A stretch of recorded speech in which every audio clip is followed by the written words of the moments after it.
នៅដើមសាច់រឿងនេះនិយាយអំពីដំណើរពុកសនក្នុងការវិលត្រឡប់ទៅជួបលោកចំណាស់នៅតំបន់ប្រាសាទកោះកេរ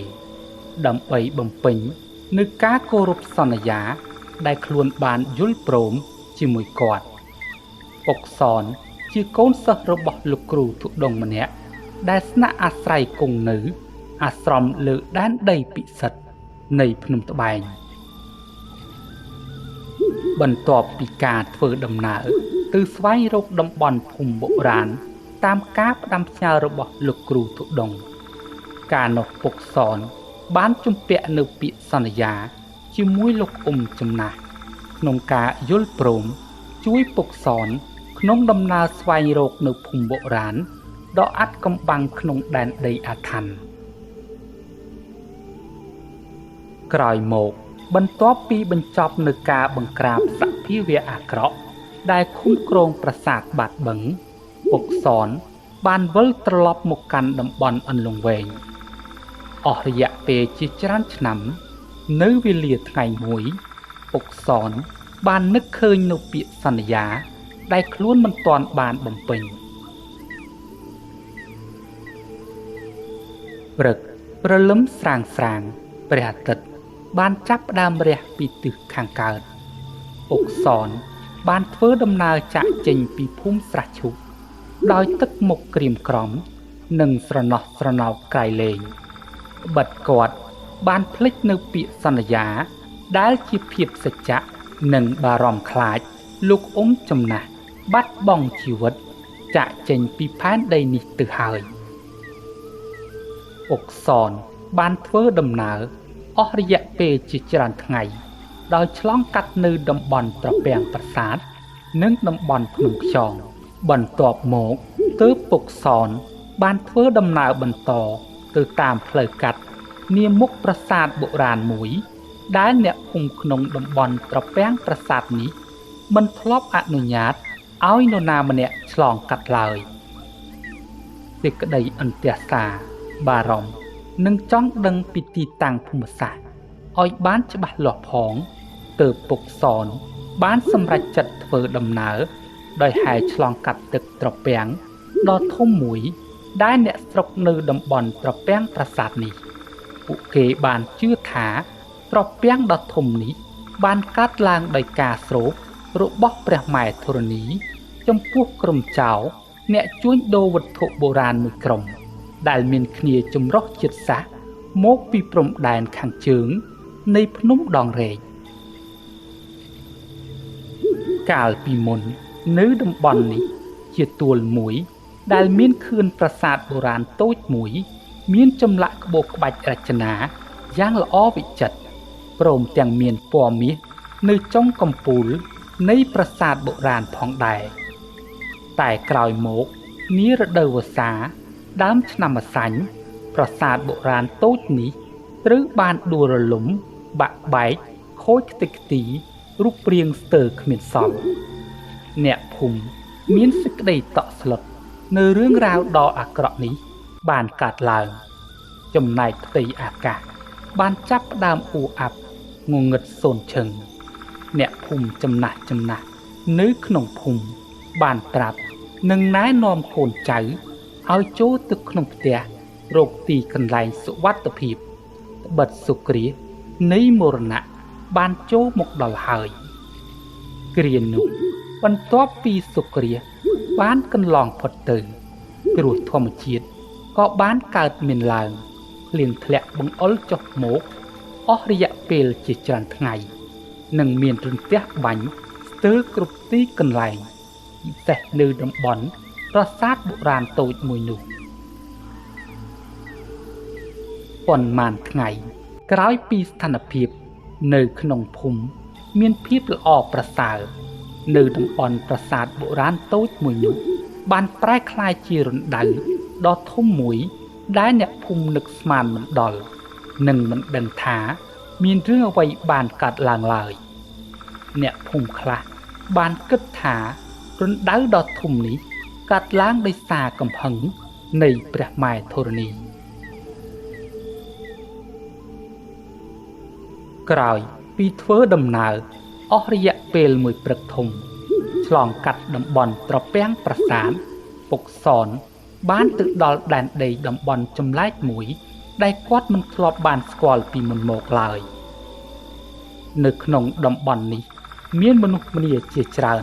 រស់នៅយ៉ាងច្រើនកកកចម្លែកហើយសកម្មភាពការរស់នៅរបស់មនុស្សទាំងនេះហាក់មានភាពប្លែកៗពួកគេនិយាយភាសាបែបប្រពៃណីបុរាណដែលខ្មែរយើងធ្លាប់បានប្រើប្រាស់ក្នុងដែនអតីតកាលរាប់រយឆ្នាំមកហើយប្រជាជនទាំងអស់នៅក្នុងព្រៃនេះមិនមាននរណាម្នាក់អាចស្ដាប់ភាសារបស់ពុកសនបានឡើយហើយពួកគេពុំមានការចាប់អារម្មណ៍និងខ្វាយខ្វល់ពីវត្តមានរបស់មនុស្សប្លែកមុខក្នុងតំបន់ពួកគេឡើយចំណែកពុកសនបានស្ដាប់នៅភាសានិងសកម្មភាពនៃអ្នកភូមិក្នុងព្រៃនេះបានខ្លះបិទគាត់ធ្លាប់បានសិក្សានៅភាសាបាលីជនជាតិភាគតិចសំស្ក្រឹតនិងគម្ពីរមួយចំនួនជាមួយលោកគ្រូធុដងទើបគាត់អាចកាត់ន័យយល់បានថាអ្នកភូមិនេះប្រហែលជាភូមិកុលសម្ព័ន្ធជនជាតិភាគតិចណាមួយដែលកំពុងរស់នៅនិងចាក់ចេញពីវងមនុស្សដែលធ្លាប់បានចូលទៅបំផ្លិចបំផ្លាញនៅវប្បធម៌នៃការរស់នៅរបស់ពួកគេឃើញដូចនេះពុកសនបានព្យាយាមស្វែងរកច្រកផ្លូវដើម្បីចាក់ចេញតែគ្រប់យ៉ាងហាក់បីដូចជាការធ្វើដំណើរលើដុំបាល់មួយប៉ុណ្ណោះតាំងពីវេលាថ្ងៃរហូតដល់យប់ពុកសនឥតអាចដើរផុតចេញពីច្រកចូលផ្ទះនៅដើមភូមិនិងចុងភូមិបានសោះឡើយគាត់ត្រូវដើរត្រឡប់ទៅត្រឡប់មកជាច្រើនលើកជាច្រើនសាររហូតដល់អស់កម្លាំងទើបគាត់សម្រេចចិត្តទៅអង្គុយលើដុំថ្មធំមួយនៅក្រោមដើមឈើនៅរាត្រីយប់នោះពុកសនបានសម្រាកនៅលើចុងឈើទាលមួយដើមដែលនៅខាងដើមភូមិទិដ្ឋភាពនៅក្នុងភូមិនេះបានធ្វើឲ្យពុកសនចាប់អារម្មណ៍ជាខ្លាំងនៅតាមផ្ទះនីមួយៗមានបំភ្លឺនៅពន្លឺចង្កៀងគោមនិងបំពក់នៅភ្លើងដោយដុំអ្វីម្យ៉ាងដែលមានពន្លឺចាំងជះយ៉ាងខ្លាំងមួយសន្ទុះក្រោយមកមនុស្សម្នានៅក្នុងភូមិបាននាំគ្នាធ្វើដំណើរជាក្រុមដោយមានកាន់នៅដុំពន្លឺសម្ដៅទៅកាន់ទីកន្លែងមួយនាកណ្ដាលភូមិតាមរយៈនៃពន្លឺបណ្ដុំវងមនុស្សបានរំលេចចេញនៅប្រាសាទបុរាណមួយបានផុសឡើងជាហេតុធ្វើឲ្យពុកសនបានដឹងថារាត្រីយប់នេះជារាត្រីពេញបរមីហើយអ្នកភូមិនេះទំនងជាកំពុងនាំគ្នាប្រារព្ធពិធីបូជាអ្វីម្យ៉ាងចំពោះប្រាង្គប្រាសាទកំឡុងពេលនោះសំឡេងតូរតន្ត្រីបែបបុរាណបានបន្លឺឡើងយ៉ាងពិរោះសាយភាយទៅតាមខ្យល់បក់មកល្វើយមកប៉ះត្រចៀកពុកសនរាត្រីយប់ស្ងាត់បានរសាត់ផុតទៅពន្លឺដួងច័ន្ទរះយ៉ាងស្រស់បំព្រងភ្លាមនោះពុកសនបានមើលឃើញនៅគំនុកផ្លូវលំរទេះគោមួយដែលស្ថិតនៅខាងក្រោយប្រាសាទហើយគាត់បានដឹងថានេះគឺជាច្រកផ្លូវសម្ងាត់ដែលអាចចាក់ចេញពីភូមិជនជាតិមួយនេះបន្ទាប់មកពុកសនបានលើកសម្ពាយមកដាក់ស្ពាយលើស្មាហើយលោកដើរយឺតក្បែរវងមនុស្សឆ្ពោះទៅកាន់ក្រោយប្រាសាទ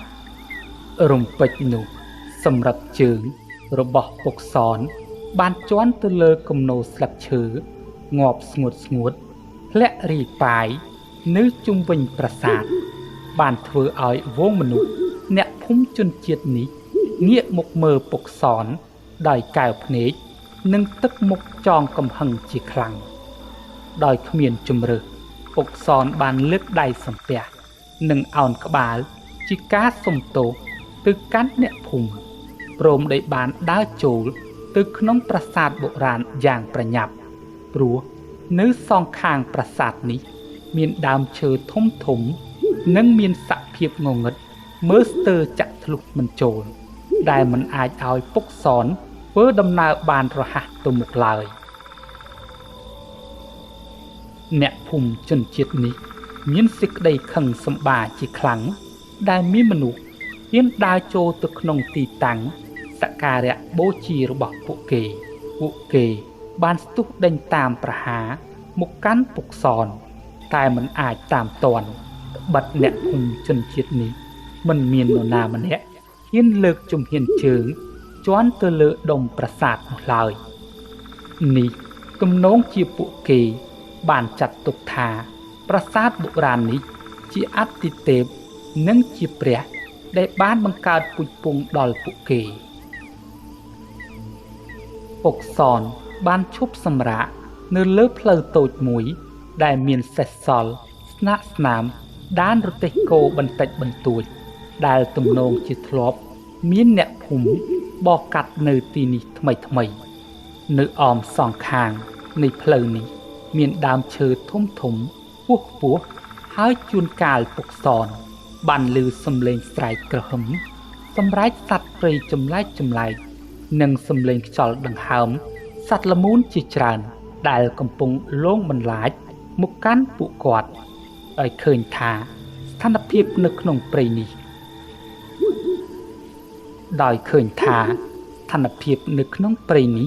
ពោពេញទៅដោយគ្រោះថ្នាក់ពុកសនបានសូត្រនៅមន្តគាថាការពីអាគមនិងបំបាំងកាយពីពពួកសត្វសាហាវទាំងនោះបន្ទាប់មកគាត់បានសម្រាកលង់លក់នៅក្រោមដើមឈើធំបាត់ទៅនៅក្នុងដំណេកយ៉ាងស្កប់ស្កល់ពុកសនបានឃើញបុរសម្នាក់មានមាឌធំដោះអាវលេងខ្លួនទទេនិងដៃមានកាន់នៅលំពេងស្រួចកំពុងដើរពីចម្ងាយសំដៅមករកពុកសនស្របពេលនោះមានសត្វពស់ខ្មៅដ៏ធំមួយបានលូនមកតាមពីក្រោយនិងបានខំពំលេបយកបុរសម្នាក់នោះចូលទៅក្នុងពោះលុះបានបន្តិចមកទើបសត្វពស់ខ្មៅបានខ្ជាក់បុរសម្នាក់នោះចេញមកវិញដោយអនុភាពយ៉ាងខ្លាំងក្លាតែបុរសម្នាក់នោះឥតបានស្លាប់ឡើយថែមទាំងដើរសំដៅមកកាន់ពុកសនដោយសេចក្តីចងកំហឹងពេលនោះទើបពុកសនអាចកំណត់សម្គាល់និងចងចាំលោកចំណាស់បានលៀមនោះលោកចំណាស់បានលើកលំពេងដ៏មុតស្រួចចាក់សំដៅមកកាន់ពុកសនចំណែកសត្វពស់ខ្មៅបានព្រុសពឹសភ្លើងបណ្ដាលឲ្យឆេះពាសពេញរាងកាយពុកសនរំពេចនោះពុកសនបានស្រែករវើរវាយរហូតដល់ភ្ញាក់ពីដំណេកមកដោយសេចក្តីភិតភ័យជាខ្លាំងនិងបានគិតថាប្រកាសជាមានរឿងរ៉ាវមិនល្អបានកាត់ឡើងជាក់ជាមិនខានគាត់បានបន្តតាំងចិត្តថាអ្វីគ្រប់យ៉ាងសុទ្ធតែមានហេតុនិងផលទោះបីជាពុកសនមិនអាចមានជីវិតត្រឡប់ទៅជួបក្រុមគ្រួសារវិញយ៉ាងណាក៏ដោយគាត់នៅតែតាំងចិត្តតស៊ូមិនបោះបង់នៅគោលដៅរបស់គាត់ឡើយ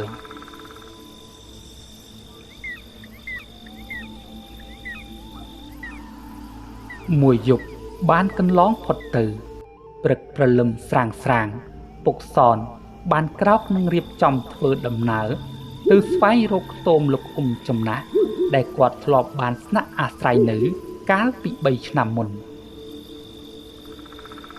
ដំណើរបានមួយសន្ទុះពុកសនបានប្រទះនៅភូមិអ្នកស្រុកតូចមួយនៅទិសខាងជើងនៃតំបន់ប្រាសាទកោះកេរគាត់បានស្គាល់យ៉ាងច្បាស់ថានេះហើយ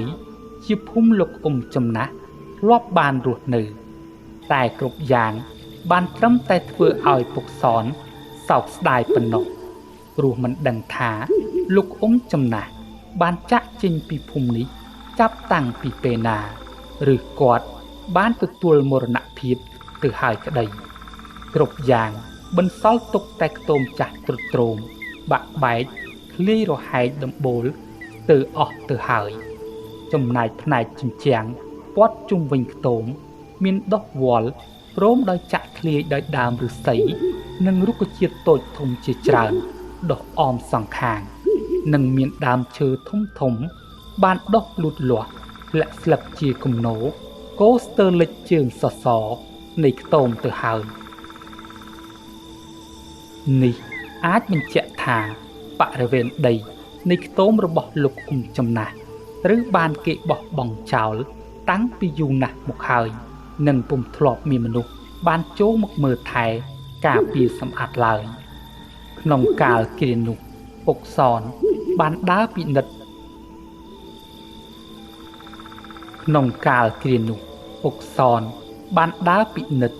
សង្កេត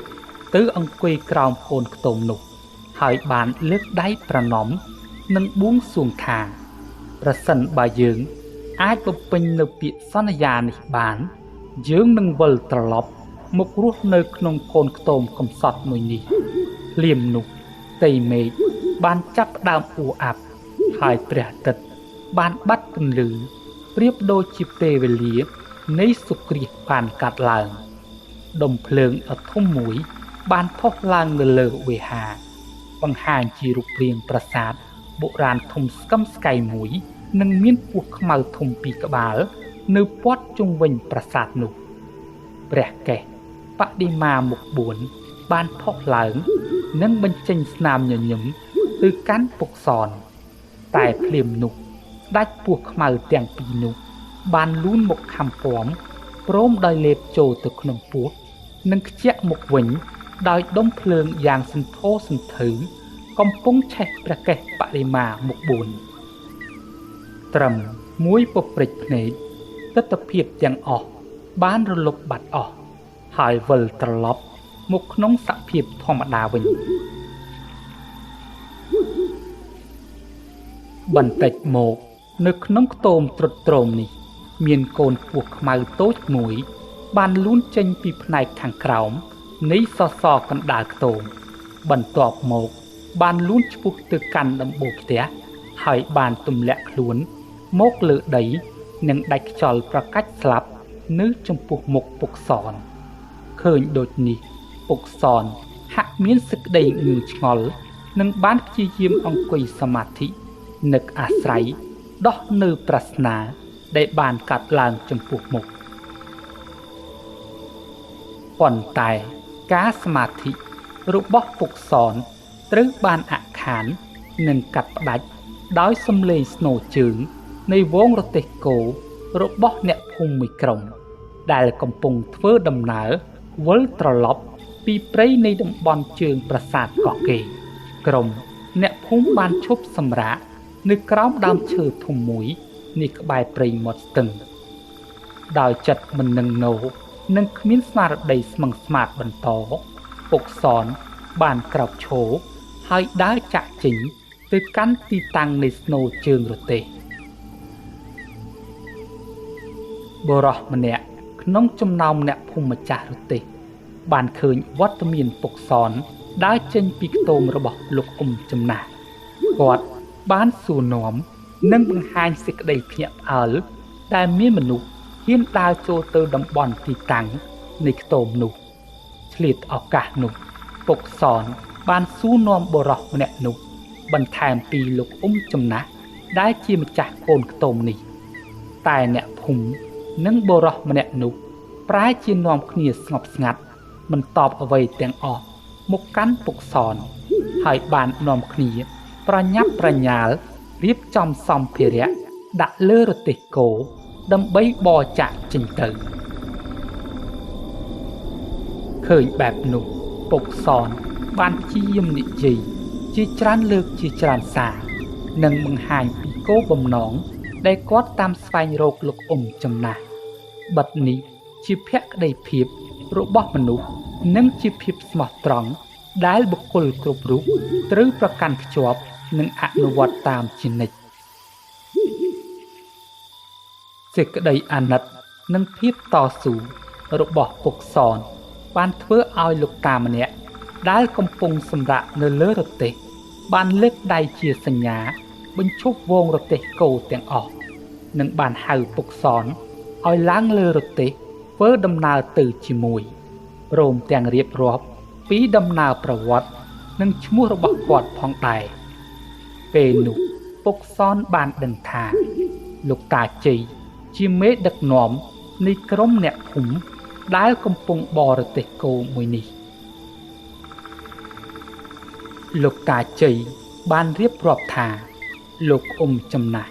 បានស្លាប់បាត់បង់ជីវិតទៅហើយត្បិតកាលពីប៉ុន្មានឆ្នាំមុនក្រោយពីគាត់វិលត្រឡប់មកពីតំបន់ភូមិបុរាណដែលមានភាពល្បីល្បាញដំណាលតគ្នាថាមានប្រាសាទផុសឡើងនៅចំកណ្ដាលបឹងត្រឹមតែមួយយប់ប៉ុណ្ណោះគាត់ត្រូវបានសភាវៈអាក្រក់នៃសត្វបរិវារប្រាសាទមកតាមយាយីវាយប្រហារនិងសម្លាប់ប្រជាជនជាច្រើននៅក្នុងភូមិលោកចំណាស់បានព្យាយាមតស៊ូប្រយុទ្ធតតាំងដើម្បីការពារអ្នកភូមិតែជាលទ្ធផលមិនទទួលបានជោគជ័យសោះឡើយហើយមានអ្នកភូមិជាច្រើនត្រូវបានសម្លាប់ជាបន្តបន្ទាប់ជាហេតុធ្វើឲ្យគាត់បានយល់ព្រមសម្លាប់ខ្លួនឯងនិងដកព្រលឹងទៅធ្វើជាបរិវារការពារវិញ្ញាណខ្មៅដែលកំពុងឃុំគ្រងប្រាសាទបុរាណនោះចំណែកទឹកដីនៃខ្ទមរបស់លោកចំណាស់ត្រូវបានបណ្ដាសត្វអសិរពិសទាំងអស់ដែលជាសត្វធាតុកាចសាហាវបានចូលមករស់នៅនិងឃុំគ្រងហើយគ្មានអ្នកភូមិណាម្នាក់អាចចូលទៅជន់នៅតំបន់ទីនោះបានឡើយជារៀងរាល់យប់កាលពីមុនបរិវារនៃសភាវៈអាក្រក់តែងបង្ហាញខ្លួនមកលបួងយកកូនក្មេងនិងប្រជាជនទាំងឡាយណាដែលមានចិត្តមិននឹងណោឬមានសេចក្តីលោភលន់ជាទ្រព្យសម្បត្តិឲ្យចូលទៅក្នុងខ្ទមជានិច្ចហើយដួងព្រលឹងនៃមនុស្សទាំងនោះត្រូវបានคล้ายជាបរិវារនៃសភាវៈអាក្រក់នៅក្រោមប្រាសាទបាត់បឹងនិងគ្មានថ្ងៃអាចវិលត្រឡប់មកចាប់កំណើតម្ដងទៀតបានឡើយពេលលោកតាជ័យរៀបរាប់ដល់ចំណុចនេះពុកសនបានស្រក់ទឹកភ្នែកនិងមានសេចក្តីក្រៀមក្រំជាខ្លាំងព្រោះគាត់បានដឹងថារឿងរ៉ាវគ្រប់បែបយ៉ាងកើតឡើងដោយសារគាត់ពេលនោះពុកសនបាននិយាយបើកបង្ហាញអំពីដំណើរដើមទងនិងបញ្ជាក់ថាគាត់ជាអ្នកដែលធ្លាប់បានធ្វើដំណើរចូលទៅតំបន់ភូមិបុរាណជាមួយលោកចំណាស់និងធ្លាប់បានប្រយុទ្ធប្រឆាំងជាមួយសភាវៈអាក្រក់តែបានឃុំគ្រងនៅក្រោមប្រាសាទបាត់បឹងគ្រាន់តែបានដឹងថាពុកសនជាដើមហេតុដែលធ្វើឲ្យបរិវារប្រាសាទចូលមកបំផ្លាញភូមិរបស់គាត់ភ្លាមលោកតាជ័យមានសេចក្តីខឹងសម្បារជាខ្លាំងនិងមានបំណងបណ្ដេញពុកសនឲ្យចាក់ចេញពីរទេះនិងត្រឡប់មកកាន់តំបន់អន្លង់វែងទៀតផង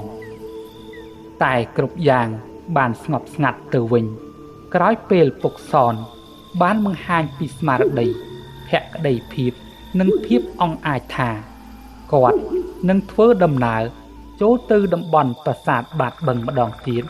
ដើម្បីជាការកម្ចាត់និងបន្សាបនៅមុនខ្មៅនៃសភាវៈអាក្រក់និងបានដោះលែងនៅវិញ្ញាណទាំងអំអាលម៉ានដែលកំពុងជាប់ឃុំនៅក្រោមគ្រឹះប្រាសាទរំពេចនោះតេយមេឃបានចាប់ផ្ដើមខ្មៅងងឹតមានពពកមីដេដាប្រះនឹងចុងព្រៃព្រឹក្សាទាំងឡាយហាក់កំពុងបង្កប់បង្ហាញនូវភាពសោកសៅនៃទុក្ខវិបត្តិក្នុងដួងចិត្តរបស់ពុកសនមិនយូរប៉ុន្មានតេយមេឃបានបង្អុរភ្លៀងធ្លាក់មកយ៉ាងខ្លាំង និងមានខ្យល់បក់បោកទើបធ្វើឲ្យក្រុមរទេះគោធ្វើដំណើរទៅមុខពុំរួចលោកតាជ័យក្រោយពីឃើញសភាពនៃធម្មជាតិចម្លែកបែបនេះគាត់បានប្រាប់ឲ្យពុកសនបន្តធ្វើដំណើរទៅមុខជាមួយក្រុមអ្នកភូមិបន្ទាប់មកគាត់បានលើកដៃប្រណម្យហើយសូត្រគាថាបាលីអាគមមួយសន្ទុះទើបធម្មជាតិបានស្ងប់ស្ងាត់ទៅវិញដំណើររទេះគោបោះកាត់ព្រៃឈើតូចធំស្ងប់ស្ងាត់បាត់អស់សំឡេងព្រៃព្រឹក្សាទើបលោកតាជ័យព្រមបន្តនិយាយទៅកាន់ពុកសនប្រកបដោយស្នាមញញឹមថាគាត់និងបងប្អូនអ្នកភូមិទាំងអស់ដែលកំពុងបរទេសនេះនឹងរួមដំណើរទៅកាន់តំបន់ភូមិបុរាណដើម្បីចូលរួមកម្ចាត់សភាវៈអាក្រក់នៃប្រាសាទបាត់បឹងជាមួយពុកសនក្នុងពេលនោះពុកសនបានលើកដៃសំពះបង្ហាញពីសេចក្តីតបគុណនិងការមិនប្រកាន់ខឹងរបស់លោកតាជ័យចំពោះរូបគាត់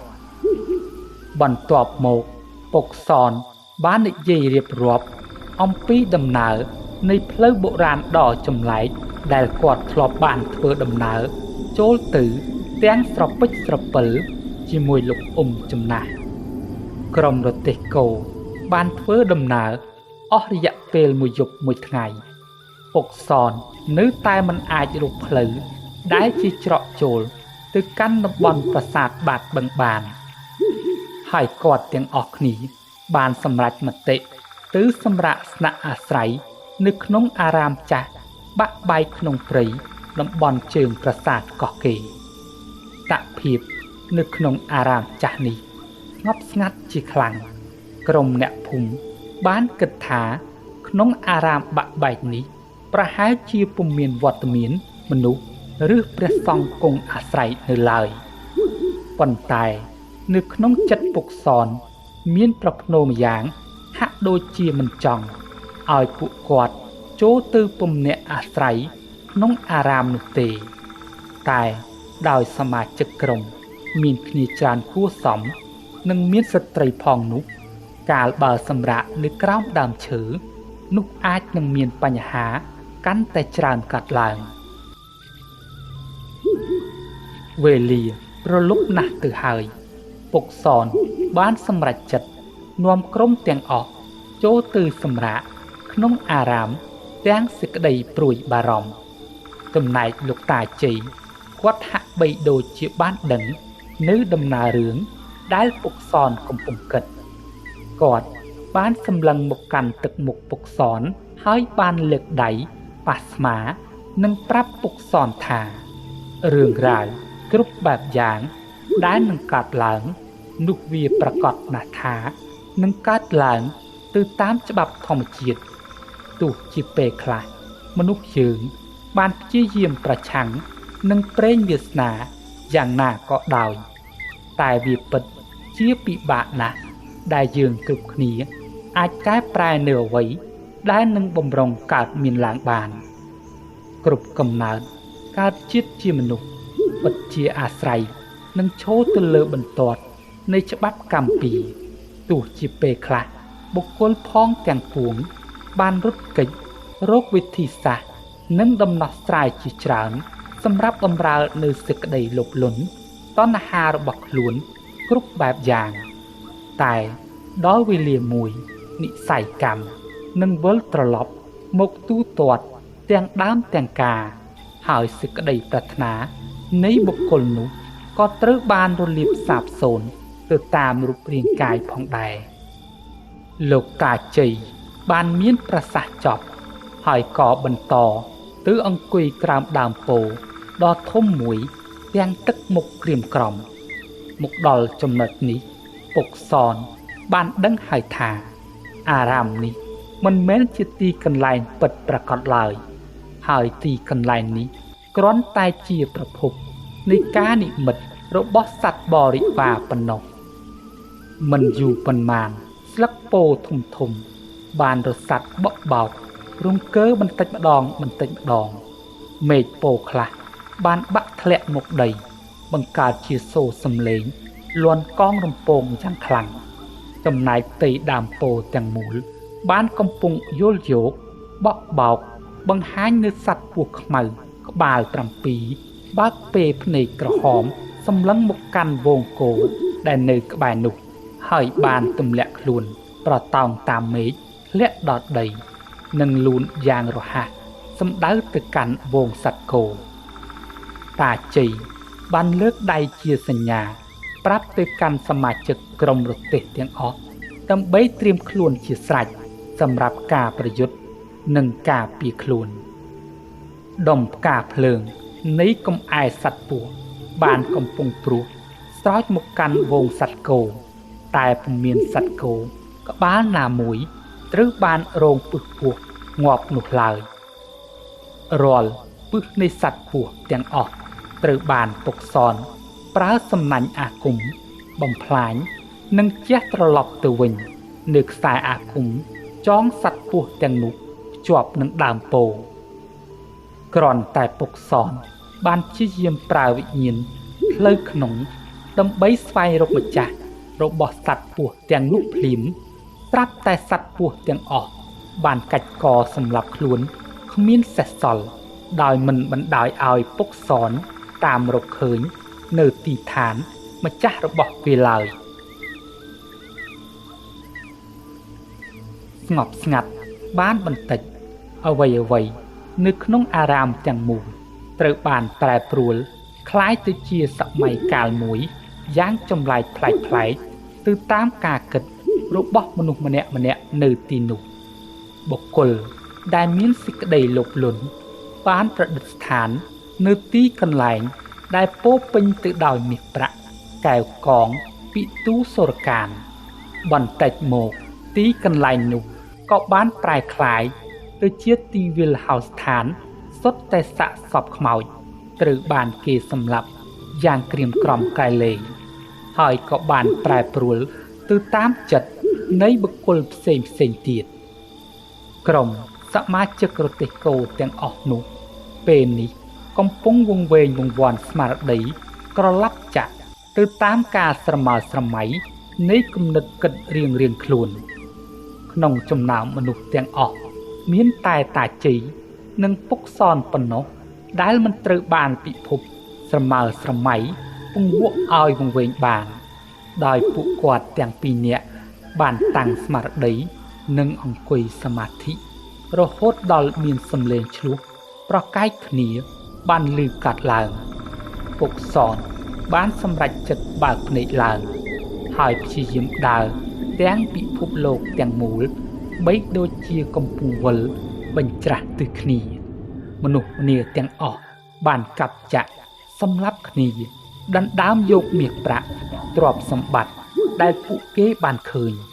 ប៉ុន្តែទ្រព្យសម្បត្តិទាំងអស់នោះគ្រាន់តែជាកំទេចដុំថ្មតូចដែលស្ថិតនៅជុំវិញបរិវេណនៃដើមពោធិ៍ប៉ុណ្ណោះតាជ័យនិងពុកសនបានព្យាយាមស្រែកបញ្ឈប់នៅសកម្មភាពនៃសមាជិកទាំងអស់តែពុំមាននរណាម្នាក់ព្រមស្ដាប់តាមការណែនាំរបស់ពួកគាត់ឡើយពួកគេម្នាក់បានកាប់សម្លាប់ដណ្ដើមគ្នាទៅវិញទៅមកទាំងមិនញញើតដៃព្រមទាំងទឹកមុខមានសភាពចងកំហឹងជាខ្លាំងបើទោះបីជាពុកសនបានព្យាយាមជួយនិងកំទេចនៅមាសប្រាក់ទាំងអស់នោះក៏ដោយតែសមាជិកទាំងអស់ហាក់ដូចជាពុំខ្វាយខ្វល់និងមើលពុំឃើញនៅសកម្មភាពរបស់ពុកសននិងតាជ័យឡើយគ្រាដ៏លំបាកបានធ្វើឲ្យពុកសនបញ្ឈប់សកម្មភាពហើយព្យាយាមពិភាក្សាជាមួយតាជ័យទាំងទឹកមុខក្រៀមក្រំនិងសម្រក់ទឹកភ្នែកទៅលើដីជាច្រើនដំណក់លៀមនោះទើបតាជ័យបានរកឃើញនៅដំណោះស្រាយដែលអាចបំបែកពិភពនៃការស្រមើស្រមៃនេះបានពួកគាត់បានប្រើអាគមអញ្ជើញញាតិទិសទាំង8ឲ្យផ្ដល់ទឹកភ្លៀងដល់មហាសាលដើម្បីបង្កើតជាភាពត្រជាក់នៃដំណក់ទឹកភ្លៀងដាស់ស្មារតី ដល់មនុស្សម្នាទាំងអស់តាជ័យបានអង្គុយបែរមុខទៅទិសខាងជើងហើយលើកដៃប្រណម្យដោយបានយកស្លឹកឈើមួយបាច់ធំមកក្រាលលើដីខាងមុខគាត់បន្ទាប់មកគាត់បានដកយកនូវកូនកំបិតតូចមួយដែលរុំព័ទ្ធដោយអំបោះឆៅពណ៌ក្រហមក្រមៅមកកាត់តាមចុងម្រាមដៃទាំងអស់របស់គាត់បន្តក់ឈាមពុះជាគំនូសរូបនាគរហូតបង្កើតបានជារូបរាងនៃស្ដេចភុជង្គនាគអង្គពិធីត្រូវបានបញ្ចប់លោកតាជ័យបានដួលសន្លប់ស្របពេលនោះដំណក់ទឹកភ្លៀងបានធ្លាក់មកយ៉ាងខ្លាំងគ្រាប់ភ្លៀងមានសភាពត្រជាក់បីដូចជាដុំទឹកកកសមាជិកខ្លះបានរងាញ័រញាក់និងបាននាំគ្នាបន្សាបរំសាយនៅចំលុះនៃការដណ្ដើមមាសប្រាក់ដែលគ្រាន់តែជាដុំថ្មមួយសន្ទុះធំផ្ទៃមេឃបានស្រឡះពពកខ្មៅបានរសាត់បាត់អស់ទៅបន្សល់ទុកតែមនុស្សម្នាជាច្រើនបានកំពុងឈឺចាប់ដោយស្នាមរបួសហើយខ្លះបានដេកស្លាប់ទាំងមិនដឹងខ្លួនតាជ័យបានប្រាប់ឲ្យសមាជិកដែលនៅសេសសល់រៀបចំធ្វើដំណើរចាក់ចេញពីអារាមចំណាស់ទាំងយប់តែម្ដងតែពុកសនបានបដិសេធសូមឲ្យពួកគាត់ទាំងអស់គ្នាធ្វើពិធីបូជាតាក់សពសមាជិកក្រុមដែលបានស្លាប់ក្នុងពិភពស្រមើស្រមៃទាំងអស់ជាមុនសិនបើទោះបីជាគាត់បានដឹងថាវិញ្ញាណរបស់ពួកគេត្រូវបរិវារនៃសភាវៈអាក្រក់បានស្រូបយកអស់ទៅហើយក្តីគំនោដុំអស់ស្ងួតលាយនឹងអស់សើមបានចាប់ផ្ដើមប្រមូលដាក់បន្តបន្ទាប់គ្នាជាច្រើនពំនុះកាក់សពមនុស្ស6នាក់ដែលមានទាំងបុរសស្ត្រីកូនក្មេងតូចត្រូវបានពុកសនចាប់ផ្ដើមដុតទាំងខ្សឹបខ្សួលពួលដើមកសម្រក់ទឹកភ្នែកទាំងក្នុងចិត្តចងកំហឹងជាខ្លាំងក្រោយពីការបូជាដាក់សពសមាជិកក្រុមរួចពួកគាត់ទាំងអស់គ្នាបានប្រញាប់ចាក់ចេញយ៉ាងរហ័សបិទប្រសិនបើផ្ទៃមេឃរំលងម៉ោង12យប់ពេលណានោះពិភពនៃការស្រមើស្រមៃនឹងវិលត្រឡប់ចូលមកម្ដងទៀតមួយរាត្រីបានកន្លងផុតទៅតាជ័យបានអង្គុយជំនុំក្រុមរទេះទាំងអស់ហើយបានដាក់បញ្ជាយ៉ាងតឹងរឹងមួយសម្រាប់សមាជិកក្រុមរទេះគោឲ្យធ្វើដំណើរត្រឡប់ទៅភូមិវិញដោយរងចាំដល់ពេលមានសុគ្រាសកាត់ឡើងនោះគាត់និងពុកសននឹងចាប់ផ្ដើមចូលទៅក្នុងតំបន់ប្រាសាទបាត់បឹងម្ដងទៀតក្រោយពីទទួលបទបញ្ជាពីតាជ័យរួចរាល់សមាជិកទាំងអស់ហាក់មានសេចក្តីសោកសៅព្រោះដឹងថានេះជាមធ្យោបាយដែលតាជ័យបារម្ភនិងមិនចង់ឲ្យពួកគាត់បន្តចូលទៅក្នុងដំណើរដ៏សែនគ្រោះថ្នាក់នៃការកម្ចាត់បរិវារប្រាសាទដើម្បីជាការគោរពសម្រាប់តាជ័យដែលជាមេដឹកនាំក្រុមសមាជិកទាំងអស់បានយល់ព្រមតាមបទបញ្ជាតែមុននឹងចាក់ចេញទៅសមាជិកទាំងអស់បានអោនក្រាបសំពះថ្វាយបង្គំតាជ័យដែលជាមេដឹកនាំដ៏មានភក្ដីភាពហ៊ានលះបង់គ្រប់យ៉ាងដើម្បីដើរតួជាឪពុកផងម្ដាយផងក្នុងការអប់រំការពារពួកគាត់កន្លងមកងារដែលទទួលមានឈ្មោះថាជាមេដឹកនាំពេលខ្លះវាពិតជាងាយស្រួលខ្លាំងណាស់ប៉ុន្តែការធ្វើខ្លួនឲ្យសមស្របคล้ายជាមេដឹកនាំទៅវិញទេដែលជាភាពពិបាកសម្រាប់បុគ្គលគ្រប់រូបមេដឹកនាំសមណាស់ថាជាបុគ្គលដែលហ៊ានលះបង់នៅពេលវេលាប្រាជ្ញាស្មារតីភក្ដីភាពទ្រព្យសម្បត្តិបូជាកម្លាំងកាយចិត្តនិងអាយុជីវិតសម្រាប់ប្រជាជនដែលបានផ្ដល់នូវសេចក្តីទុកចិត្តមកលើខ្លួនទៅវិញមេដឹកនាំដែលអន់ថយតែងរមែងលោភលន់ ចង់បានធ្វើបាបភាពសង្កត់ជនស្លូតត្រង់តែហ៊ាននិយាយការពិតរិះគន់ដើម្បីរក្សាអំណាចដែលខ្លួនមានពោលជាបុគ្គលដែលគ្មានភក្តីភាពបរិសុទ្ធសម្រាប់ប្រជាជននិងមាតុភូមិដែលបានបង្កើតខ្លួនមកចាស់បុរាណតែងហៅបុគ្គលនោះថាជាបុគ្គលពីលដូច្នេះហើយទើបប្រជាជនគ្រប់រូបត្រូវគិតពិចារណាឲ្យបានហ្មត់ចត់ច្បាស់លាស់និងវិភាគវែកញែកឲ្យបានល្អប្រសើរមុននឹងផ្ដល់អំណាចទៅកាន់នរណាម្នាក់ដែលខ្លួនពេញចិត្តប្រៀបដូចជាផ្ទះដែលបានសាងសង់ហើយពិបាកណាស់ថាដែលរុះរើត្រឡប់មកវិញឬគ្រាន់តែចង់បណ្ដេញខ្មោចដែលធ្លាប់រស់នៅលើផ្ទះនោះក៏មិនអាចទៅរួចដែរនៅរាត្រីយប់នោះបរោះអាគមទាំងពីរនាក់បានអង្គុយតាំងសមាធិប្រើមន្តវិជ្ជាការប្រមាលមើលពីទីតាំងភូមិសាស្ត្រនិងអនុភាពនៃកម្លាំងរបស់សភាវៈដែលកំពុងឃុំគ្រងវិញ្ញាណសភាវៈល្អឲ្យคล้ายជាបរិវារស្ថិតនៅក្រោមប្រាសាទបាត់បឹងការស្វែងយល់ពីដំណើរដើមទងនៃអនុភាពសត្វអាគមដែលគ្រប់គ្រងនៅតំបន់នោះពិតជាមានសេចក្តីលំបាកខ្លាំងណាស់ជាហេតុធ្វើឲ្យការតាំងសមាធិរបស់តាជ័យនិងពុកសនត្រូវបានសត្វបរិវារបំផ្លាញនិងមិនអាចរួមកម្លាំងជាធ្លុងមួយក្នុងការស្វែងរកនៅច្រកចូលទៅកាន់ប្រាសាទបានដើម្បីជាការនាំផ្លូវតាជ័យឲ្យបានយល់ច្បាស់ពីដំណើរដើមទងនៃសភាវៈអាក្រក់ពុកសនបានបង្ហាញនូវការនិមិត្តមួយចំនួនបង្ហាញទៅកាន់តាជ័យកាលពីមុនប្រាសាទដែលកប់នៅក្រោមប្រាសាទបាត់បឹងនោះជាប្រាសាទបុរាណខ្មែរតាំងពីសម័យយូរលង់ណាស់មកហើយប៉ុន្តែប្រាសាទនេះត្រូវបានសត្វអាគមឃុំសង្កត់មិនឲ្យផុសឡើងបង្ហាញវត្តមានលើផ្ទៃទឹកឡើយសត្វអាគមទាំងនោះ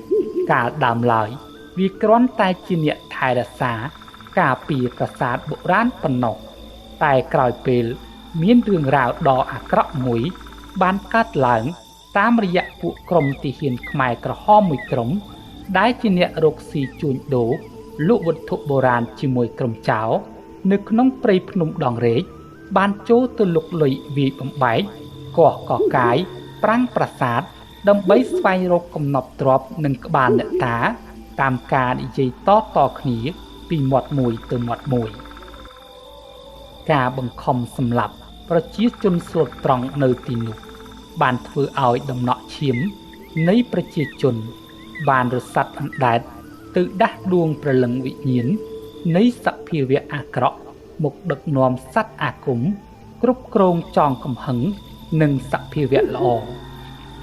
បន្ទាប់មកសភាវៈអាក្រក់ទាំងអស់បានបញ្ជាឲ្យសត្វអាគមចូលទៅវាយប្រហារសម្រាប់ឃុំគ្រងព្រលឹងវិញ្ញាណអ្នកភូមិបុរាណស្ទើររៀងរាល់រាត្រីយប់ដែលគ្មានពន្លឺដួងច័ន្ទសេចក្តីភ័យខ្លាចព្រួយបារម្ភបានធ្វើឲ្យអ្នកភូមិទាំងអស់នាំគ្នាពួនសំងំលាក់ខ្លួនយ៉ាងកំសត់និងខ្លះទៀតបានភៀសខ្លួនទៅរស់នៅតំបន់ផ្សេងក្រោយមកទៀតក៏មានលេចឮនៅដំណឹងនៃការកាត់ឡើងនៅជំងឺអាសន្នរោគនិងជំងឺចាញ់ព្រៃបានឆ្លងរីករាលដាលសម្រាប់ប្រជាជនដែលបានរត់ទៅនៅក្នុងព្រៃភ្នំជាបណ្ដុំត្រឹមតែចន្លោះ2ទៅ3ថ្ងៃមនុស្សបានស្លាប់ស្ទើរអស់ពីក្នុងព្រៃការនេះហាក់បីដូចជាអភ័ព្វណាស់ក្តីសង្ឃឹមដែលគិតថាអាចបន្តរស់រានមានជីវិតគេចផុតពីសេចក្តីស្លាប់ក៏ត្រូវបានស្លាប់ក្នុងព្រៃភ្នំយ៉ាងអាសូរក្រៃលែងមកដល់ចំណុចនេះតាជ័យបានដឹងថាចំណុចខ្សោយរបស់ពួកបរិវារគឺជាយុគដែលមានព្រះច័ន្ទពេញបរមីបិទពន្លឺព្រះច័ន្ទជាពន្លឺបរិសុទ្ធដែលអាចជំរះនៅសេចក្តីមហន្តរាយទាំងឡាយបានហើយអាចដឹកនាំដួងចិត្តនៃមនុស្សផងទាំងពួងវិលត្រឡប់ ទៅរកសេចក្តីស្ងប់សុខបានក្រោយពេលពិភាក្សាគ្នាចប់រួចរាល់ពុកសននិងតាជ័យ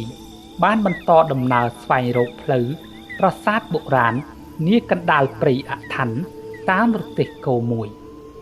បានមួយសន្ទុះផ្លូវលំតូចមួយដែលមានអ្នកភូមិធ្វើដំណើរយ៉ាងមមាញឹកបានបង្ហាញវត្តមានឡើងធ្វើឲ្យពុកសនបានចងចាំនៅទីកន្លែងអតីតកាលដែលគាត់ធ្លាប់បានចូលមកដល់ជាមួយលោកចំណាស់តែហេតុអ្វីបានជាភូមិបុរាណនេះមានមនុស្សម្នាមករស់នៅយ៉ាងច្រើនកកកបែបនេះកាលពីមុនមកអ្នកភូមិបុរាណនេះត្រូវបានសត្វអាគមបំផ្លាញគ្មានសេសសល់ចំណែកប្រជាជនទាំងអស់បាននាំគ្នាចាក់ចេញទៅរស់នៅតំបន់ផ្សេងអស់ទៅហើយគ្រានោះតាជ័យបានប្រាប់ទៅកាន់ពុកសនថាទឹកមុខអ្នកភូមិនៅទីនេះហាក់មានផ្ទៃមុខនិងរូបរាងចម្លែកក្របភ្នែករបស់ពួកគេមានពណ៌ក្រហមក្រមៅនិងមានដំណើរកោងប្រៀបដូចជារូបរាងសត្វដែលមានជើង4បន្ទាប់មកពុកសននិងតាជ័យបានសម្លឹងមើលមុខគ្នាហើយបានត្រៀមខ្លួនជាស្រេចព្រោះអ្វីគ្រប់យ៉ាងទាំងអស់នេះជាសត្វអាគមដែលរងចាំវាយប្រហារយកជីវិតមនុស្សដែលបានមកដល់ទីនេះរាល់អ្នកភូមិដែលបានវង្វេងច្រឡំមកទីនេះសុទ្ធតែត្រូវបានព្រាយសត្វវាយប្រហារសម្លាប់និងយកដួងព្រលឹងវិញ្ញាណរបស់ពួកគេទៅធ្វើជាបរិវារសត្វព្រៃខ្លាដំបងធំមួយបានដើរចូលមកក្នុងរូបរាងជាអ្នកភូមិម្នាក់ដែលមានមាឌមាំធំបានសួរនាំមកកាន់ពុកសនហើយបានអញ្ជើញពុកសនធ្វើដំណើរទៅទទួលទានអាហារនៅក្នុងផ្ទះរបស់គាត់ពុកសននិងតាជ័យមិនបានតបអ្វីទាំងអស់ហើយបានប្រើប្រទាលស្លឹកម្លូប្រមាលមើលឃើញថាអ្នកភូមិម្នាក់នេះជាសត្វខ្លាដែលមានអាគមយ៉ាងខ្លាំងពូកែដោយមិនអាចសម្លាប់ព្រាយខ្លាបានភ្លាមតាជ័យបានងក់ក្បាលជាការយល់ព្រមជាមួយព្រាយខ្លាហើយបានដើរទៅតាមព្រាយខ្លារហូតដល់ទីស្ងាត់ផុតពីភ្នែករបស់អ្នកភូមិផ្សេងគាត់បានយកខ្សែសីមារបស់គាត់ទៅពាក់លើបរោះមាឌធំនោះបណ្ដាលឲ្យព្រាយខ្លាប្រកាច់និងលេចចេញជារូបរាងសភាពដើមពុកសនបានឱកាសល្អក៏លើកដៃប្រណម្យទាញយកស្នាអាគមមកបាញ់មួយគ្រាប់ចំកណ្ដាលក្បាលបណ្ដាលឲ្យព្រាយខ្លាដួលដេកងាប់ទៅលើដីភ្លាមបានបន្តិចរូបរាងព្រាយខ្លាបានរលាយប្រែคล้ายទៅជាដុំឈើខ្មៅមួយយ៉ាងធំនៅក្បែរពុកសនពេលនេះពុកសនបានដឹងហើយថានេះគ្រាន់តែជាការសាក់លបងកម្លាំងសមត្ថភាពរបស់សត្វអាគមចំពោះពួកគាត់ប៉ុណ្ណោះខណៈនេះពួកគាត់ទាំងពីរនាក់ត្រូវរក្សាតាំងចិត្តមិនចាញ់បោកការបញ្ឆោតរបស់បរិវារព្រាយសត្វទៀតឡើយដរាបណាពួកគាត់នៅតែបន្តប្រយុទ្ធជាមួយសត្វអាគមដែលក្រឡាខ្លួនទាំងអស់នោះពុកសននិងតាជ័យមិនអាចរកឃើញនៅប្រាសាទបាត់បឹងបានឡើយ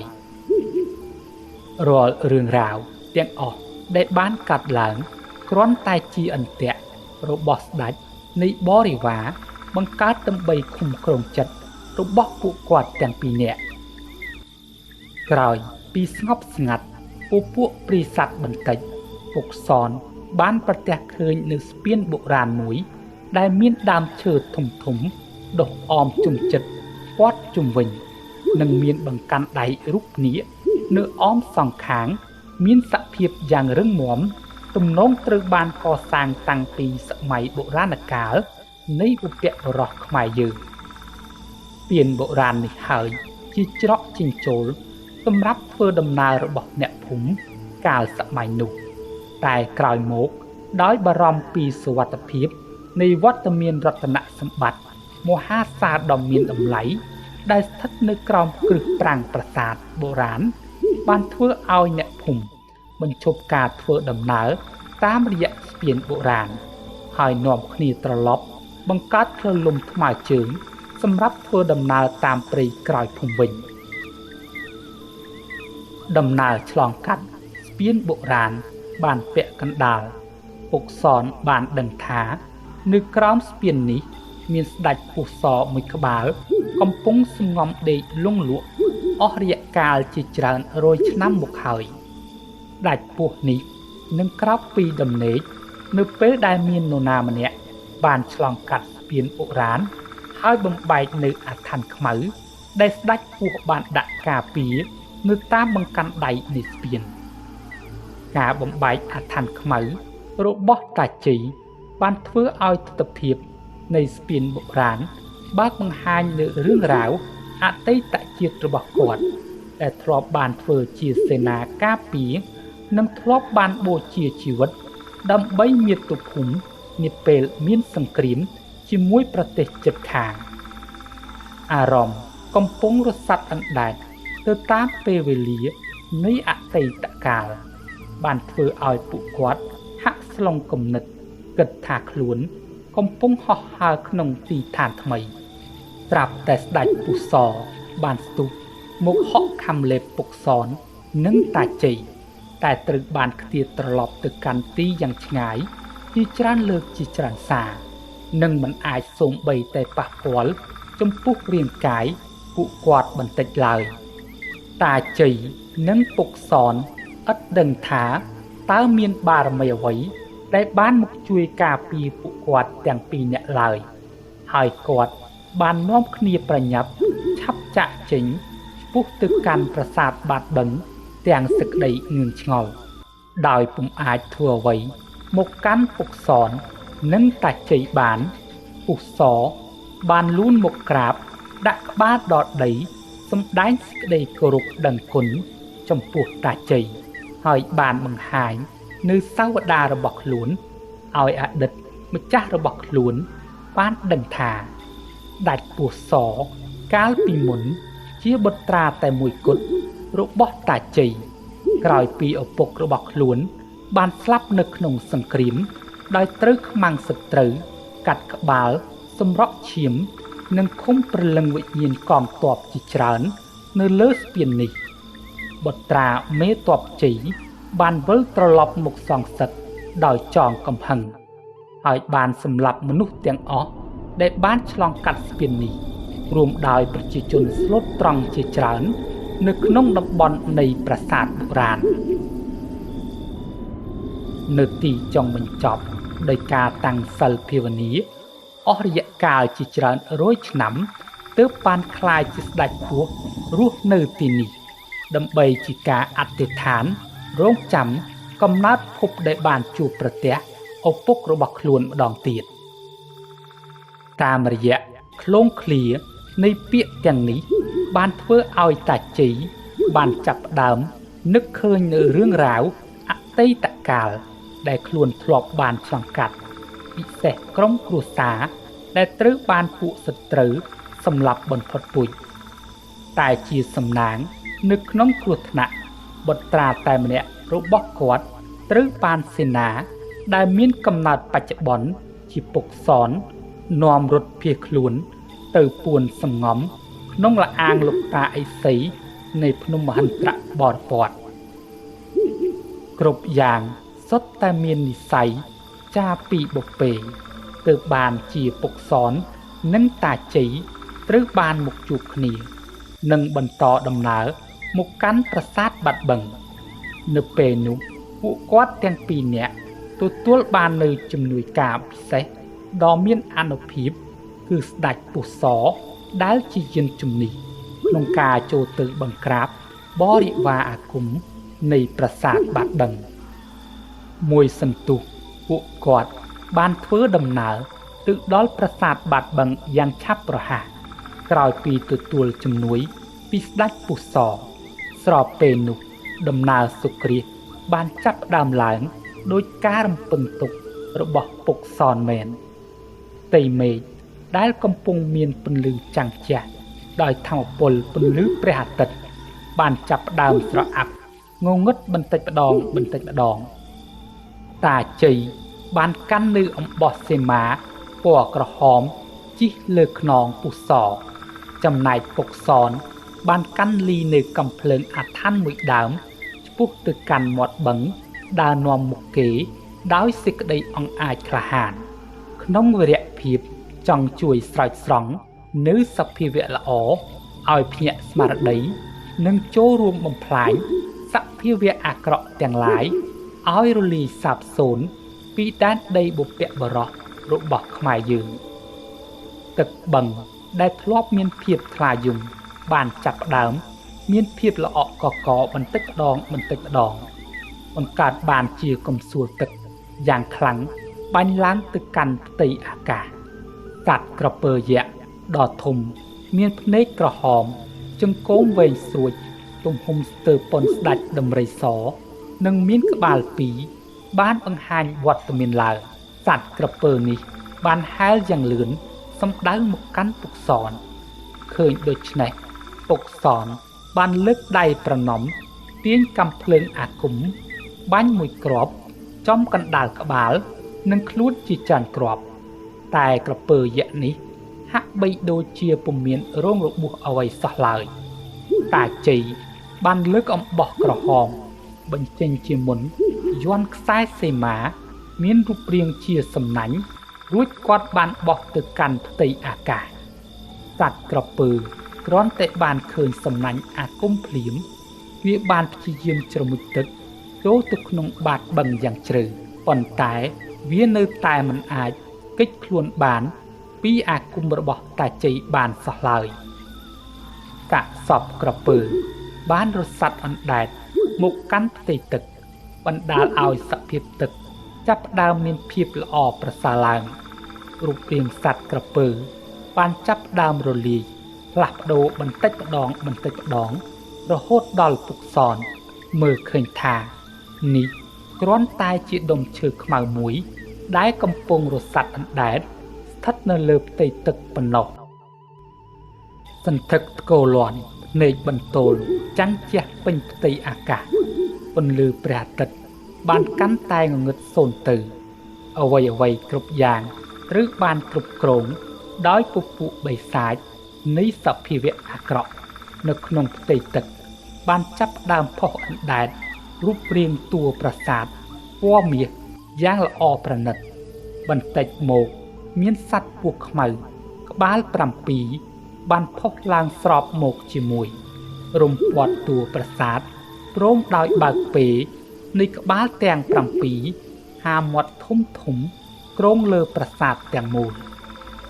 ដាច់ពស់ខ្មៅបានបញ្ចេញអណ្ដាតភ្លើងក្រហមឆ្អិនឆ្អៅហោះឆ្ពោះទៅកាន់ផ្ទៃអាកាសជាការសម្ដែងឫទ្ធិបង្ហាញមកកាន់ពុកសនដើម្បីជាការតបស្នងទៅវិញពស់សដែលជាបរិវារតាជ័យបានបើកឆាកប្រយុទ្ធដោយបានប្រើមាត់ដ៏ធំទ្រោបយកទឹកបឹងស្ទើររីងខាស់ហើយបានព្រោះបាច់សាចទៅលើអាកាសជាការពន្លត់នៅអាគីដែលកំពុងឆាប់ឆេះក្នុងលំហដ៏សែនក្រៀមក្រំបរិមាណនៃទឹកក្នុងប្រាសាទបានស្រក់អស់យ៉ាងឆាប់រហ័សបន្សល់ទុកតែកូនពស់តូចជាច្រើនរយពាន់ក្បាលមានភ្នែកពណ៌ក្រហមបានផុសចេញពីភក់មកប្រជុំគ្នាជារូបរាងសត្វពស់យក្សសម្បុរពណ៌សខ្មៅសម្លឹងមកកាន់តាជ័យនិងពុកសនដាច់ពស់យក្សដ៏ធំមហិមានេះកាត់ឡើងពីការផ្សំនៃកម្លាំងមហិទ្ធិឫទ្ធិនៃការប្រយុទ្ធគ្នារវាងពស់ខ្មៅនិងពស់សដែលកំពុងកាត់ឡើងនៅក្នុងលំហអាកាសប្រៀបប្រដូចបាននឹងកម្លាំងថ្គររន្ទះខ្យល់ព្យុះបក់បោកកំទេចផែនដីទាំងមូលវេលានោះតាជ័យបានបើកឆាកប្រយុទ្ធជាមួយពស់យក្សដោយឲ្យពុកសនធ្វើសមាធិដកដួងព្រលឹងចូលទៅក្នុងប្រាសាទបាតបឹង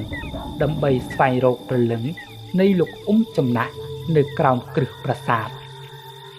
ការប្រារព្ធពិធីសមាធិ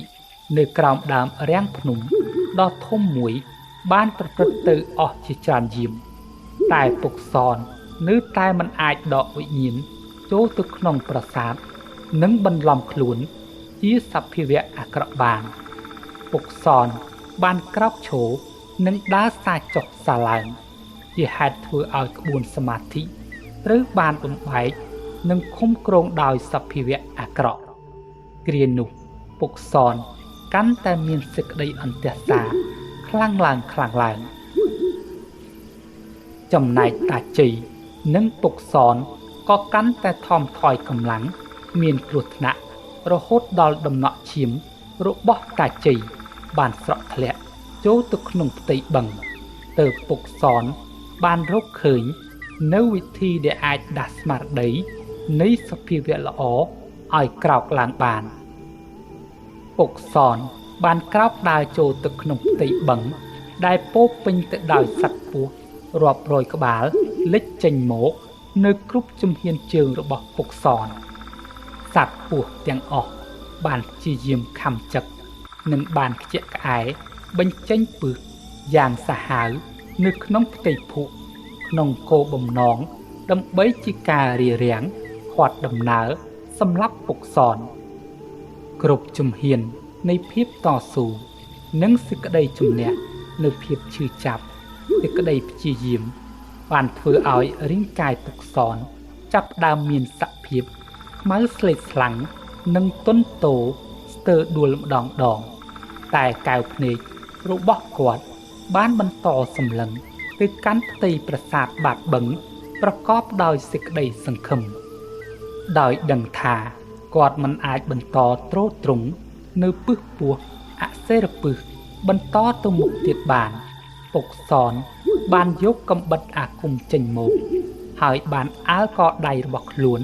សម្រក់ឈាមហូរដាបព័ទ្ធជុំវិញខ្លួន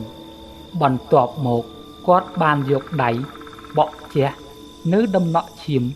ឲ្យរសាត់ទៅកាន់ផ្ទៃប្រាសាទស្របពេលដែលខ្លួនរបស់គាត់កំពុងត្រូវបានលិចចូលទៅក្នុងភក់បាតបឹងបន្តិចម្ដងហើយសត្វនៅក្នុងបឹងក៏ខិតខំខំបឺតទ្រពយកដំណក់ឈាមរបស់ពុកសនយ៉ាងស្រេកឃ្លានឈាមមានពណ៌ក្រហមឆ្អិនឆ្អៅកំពុងបានប្រែពណ៌បន្តិចម្ដងនិងបានលិចបាត់ទៅក្នុងភក់តាមការបញ្ជារបស់សភាវៈអាក្រក់ពុកសនបានត្រឹមសម្រក់ទឹកភ្នែកខិតខំងើយក្បាលនិងលើកដៃម្ខាងឡើងទៅលើបិទសត្វអាគមជាច្រើននៅក្នុងភក់បានកំពុងស្រូបទាញឲ្យរូបរាងកាយពុកសនលិចចូលទៅវេលាខ្លះនៃវាសនាក៏មិនប្រកាសថាសេចក្តីល្អត្រូវរលាយសាបសូន្យនិងអន្តរាយទៅតាមគោលបំណងនៃសេចក្តីអាក្រក់នោះឡើយចលចំណោរាត្រីបានបក់ផាត់មកប៉ះនៅដំណក់ឈាមដែលបានលាយឡំជាមួយដំណក់ទឹករសាត់អណ្ដែតទៅប៉ះផ្ទៃប្រាសាទព្រាមនោះគោលបំណងដំណើរជីវិតចុងក្រោយរបស់ពុកសនបានទទួលនៅសេចក្តីសម្រេចប្រាសាទបុរាណដែលជាប់ស្អិតទៅដោយស្លែភក់និងមានកំណកកក់ជាបណ្ដុំទៅតាមផ្នែកនៃតួប្រាសាទបានចាប់ផ្ដើមប្រែជាមានពណ៌មាសយ៉ាងឆ្អិនឆ្អៅចាំងពន្លឺភ្លឺភ្លេចពេញផ្ទៃបឹងបង្កើតជាឱកាសឲ្យតាជ័យដកឃ្លាពីការប្រយុទ្ធជាមួយពុះយក្សមកឆាបឆក់ទាញយកពុកសនដែលស្ទើរលិចផុតចូលទៅក្នុងភក់ដោយបន្សល់ត្រឹមតែកដៃដែលរុំព័ទ្ធទៅដោយសត្វពស់ជាច្រើនក្រោយពីប្រាសាទបាតបឹងបានរះសាជាថ្មីអ្វីគ្រប់យ៉ាងត្រូវបានបញ្ចប់សភាវៈអាក្រក់ទាំងអស់បានថមថយកម្លាំងនៃអានុភាពក្នុងការគ្រប់គ្រងប្រលឹងវិញ្ញាណនៃមនុស្សទាំងអស់នៅក្រោមបាតបឹងជាឱកាសល្អតាជ័យបានលើកដៃប្រណម្យអធិដ្ឋានបង្កើតបានអំបោះឆៅសមួយដុំដែលមានពន្លឺចាំងចាស់បន្ទាប់មកគាត់បានលើកដៃប្រណម្យម្ដងទៀតហើយបានបោះសីមាទាំងអស់ទៅកាន់ផ្ទៃអាកាស នេះជាពេលវេលាដែលសភាវៈអាក្រក់ទាំងអស់ត្រូវបានតាជ័យបញ្ជូនឲ្យវិលត្រឡប់ទៅជាប់ឃុំនៅក្រោមប្រាសាទបុរាណអស់កាលជារៀងរហូតលៀមនោះពុសរដែលជាបរិវារនៃតាជ័យបានធ្លាក់ពីផ្ទៃអាកាសមកនិងមានរបួសយ៉ាងដំណំហើយកំពុងត្រូវបានតាមសម្លាប់ដោយពស់ខ្មៅដែលជាសភាវៈអាក្រក់តភាពបែបនេះទើបតាជ័យបានដឹងថាពស់ខ្មៅនេះជាសេនាចំណិតរបស់គាត់កាលពីអតីតកាលហើយបានក្បត់នឹងមាតុភូមិខ្លួនទៅចោះចូលជាមួយសត្រូវទើបធ្វើឲ្យគាត់ចាញ់សង្គ្រាមនិងក្រុមគ្រួសារត្រូវបានសម្លាប់ចោលនៅលើស្ពានបុរាណតាជ័យបានបើកការប្រយុទ្ធជាមួយពស់ខ្មៅដើម្បីជាការសងសឹកនិងជួយទៅកាន់ពុសរក្នុងការសម្រាកសមាធិព្យាបាលរបួសតែពស់ខ្មៅបានដឹងថាពុសរមានអានុភាពខ្លាំងពូកែណាស់បើពេលនេះអាចសម្លាប់បាននោះមុនអាគមមហាអំណាចនឹងត្រូវបានធ្លាក់ចូលទៅក្រោមការគ្រប់គ្រងរបស់ខ្លួនពស់ខ្មៅបានលូនយ៉ាងលឿនទៅចឹកខំនិងបានបញ្ចេញផ្កាភ្លើងដុតស្រោចទៅកាន់ពុសរបន្ទាប់មកទើបបំរុងលេបពុសរតែត្រូវបានពុកសននិងតាជ័យមករងជំនួសនិងចាក់ពស់ខ្មៅដោយកំបិតអាគមចំកណ្ដាលក្បាលរហូតដល់លូនត្រឡប់ទៅក្រោយវិញពុកសនពេលនោះបានសន្លប់ស្មារតីដួលបោកខ្លួនទៅកាន់សិលាមួយផ្ទាំងដ៏ធំនាមាត់បឹងចំណែកតាជ័យបានព្យាយាមរត់តាមសម្លាប់និងប្រើអំបោះសីមាអាគមចាប់ចងពស់ខ្មៅរហូតដល់បានសម្រេចប៉ុន្តែគាត់ត្រូវបានពស់ខ្មៅប្រើចង្កូមបញ្ឆោតរហូតមានរបួសមិនអាចដើរត្រឡប់មករកពុកសននិងពស់សបានឡើយពន្លឺប្រាសាទ